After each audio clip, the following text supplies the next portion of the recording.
നമ്മളിപ്പോൾ kettle Valley railway സ്റ്റേഷനിലാണ് നിൽക്കുന്നത്.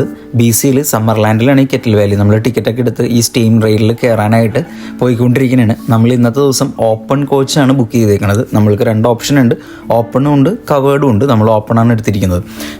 ഇതിൽ ഹിസ്റ്ററിയിലേക്ക് നമ്മളൊന്ന് പോയാൽ 1910-നും 16-നും ഇടയിലാണ് ആൻഡ്രൂ എന്ന് പറയുന്ന ഒരു എഞ്ചിനീയറുടെ നേതൃത്വത്തിൽ ഈ റെയിൽവേ അവർ ഉണ്ടാക്കിയത്. ഏകദേശം 1000-ഓളം വരുന്ന ഇമിഗ്രൻ്റ് ആയിട്ടുള്ള തൊഴിലാളികളെ വെച്ചിട്ടാണ് ഈ റെയിൽ ലൈൻ അന്ന് അവർ കൺസ്ട്രക്ട് ചെയ്തത്.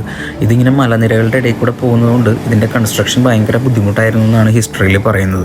വലിയ വലിയ മലനിരകളും കാര്യങ്ങളെല്ലാം നമ്മൾക്ക് ഈ യാത്രയിൽ കാണാം. ഇപ്പോൾ നമ്മുടെ റൈറ്റ് സൈഡിൽ കാണുന്ന ഈ വെസ്റ്റ് സമ്മർലാൻഡ് എന്ന് പറയുന്നത് അന്നത്തെ കാലത്തുള്ള റെയിൽവേ സ്റ്റേഷനായിരുന്നു.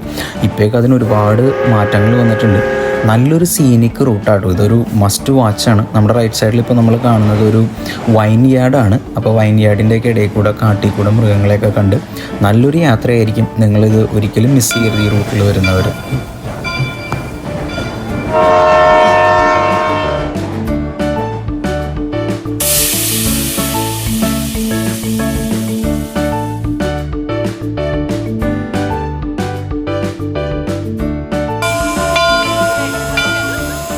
നമ്മുടെ ലോക്കോ പൈലറ്റ് ആട്ടോ അത്. ഈ 3716 എന്ന് പറയുന്ന സ്റ്റീം ലോക്കോമോട്ടീവിൻ്റെ എൻജിൻ ക്യാബിനാണ് നമ്മളിപ്പോൾ ഈ കണ്ടത്. അതേപോലെ തന്നെ അതിൻ്റെ വീലും കാര്യങ്ങളെല്ലാം നമ്മൾക്ക് അടുത്ത് കാണാനായിട്ടും ഈ എൻജിനെക്കുറിച്ച് അറിയാനായിട്ടും ഈ യാത്രയിൽ നമുക്ക് അവസരങ്ങളുണ്ട്. അപ്പോൾ ട്രെയിൻ കൂടുതൽ ഇഷ്ടപ്പെടുന്ന ആൾക്കാർക്കും പണ്ട് കാലത്തെ സ്റ്റീം ലോക്കോമോട്ടീവിനെക്കുറിച്ച് കൂടുതൽ ഡെപ്തിൽ അറിയാനൊക്കെ ആയിട്ട് താല്പര്യമുള്ളവർക്ക് വളരെ നല്ലൊരു ഓപ്പർച്യൂണിറ്റിയാണ്. ഇവരിതിനെക്കുറിച്ച് ഡീറ്റെയിൽ ആയിട്ട് നമുക്ക് എക്സ്പ്ലെയിൻ ചെയ്തു തരും. നമ്മളിപ്പോൾ നമ്മുടെ യാത്ര തുടരാനാണ്. നമ്മൾ ട്രെയിനിൻ്റെ ഉള്ളിലേക്ക് കയറി. Let's watch.